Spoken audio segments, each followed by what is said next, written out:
ಇನ್ನು ಕನ್ನಡದಲ್ಲಿ ನಟರಾಗಿ ಸಾಕಷ್ಟು ಹೆಸರು ಮಾಡಿದಂಥ ಚೈತ್ರದ ಚಂದ್ರಮ ಸಿನಿಮಾದಲ್ಲಂತೂ ಒಳ್ಳೆ ಬ್ರೇಕನ್ನು ಕೂಡ ತೆಗೆದುಕೊಂಡ್ರು ಈ ನಟ.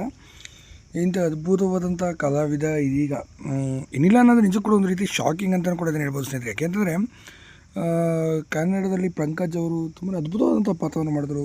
ದಕ್ಷ ಅಂತ ಸಿನಿಮಾ, ಚೈತ್ರದ ಚಂದ್ರಮ, ಒಳ್ಳೊಳ್ಳೆ ಸಿನಿಮಾಗಳನ್ನು ಕೂಡ ಇವರು ಮಾಡಿದರು. ಇಂಥ ಅದ್ಭುತವಾದಂಥ ಕಲಾವಿದ ಏಕಾಏಕಿ ಸಿನಿಮಾಗೆ ಕಣ್ಮರೆ ಆಗೋದ್ರು ಅಂತ ಹೇಳ್ಬೋದು. ಹೌದು, ಒಳ್ಳೆ ಉತ್ತುಂಗದಲ್ಲಿದ್ದರು. ತದನಂತರ ಅವ್ರು ಮಾಡಿದ ಸಿನಿಮಾಗಳು ಅಷ್ಟು ಹಿಟ್ಟೇನ ಪಡ್ಕೊಳ್ತಿಲ್ಲ, ಬಟ್ ಒಳ್ಳೆ ಸ್ಟೋರಿ ಲೈನ್ ಅಂತೂ ಬರೋದು. ಆದರೂ ಕೂಡ ಅವರು ಸಿನಿಮಾಗಳಲ್ಲಿ ಅಷ್ಟೊಂದು ಅವಕಾಶ ಸಿಕ್ಕಿತ್ತು ಕಡಿಮೆ. ಮದುವೆ ಆದ ನಂತರ ಅಂತೂ ಸಂಪೂರ್ಣ ಸಿನಿಮಾಗಳಿಂದ ದೂರ ನೋಡಿಕೊಂಡ್ರು.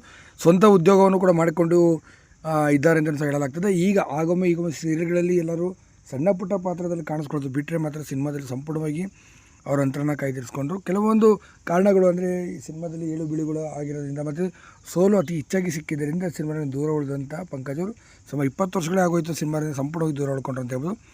ಹಾಗೆ ನೀವೇನಂತ ಇದ್ರ ಬಗ್ಗೆ ದಯವಿಟ್ಟು ಕಮೆಂಟ್ ಮಾಡಿ ತಿಳಿಸಿ. ವಿಡಿಯೋನ ಲೈಕ್ ಮಾಡಿ, ಆದಷ್ಟು ಶೇರ್ ಮಾಡಿ.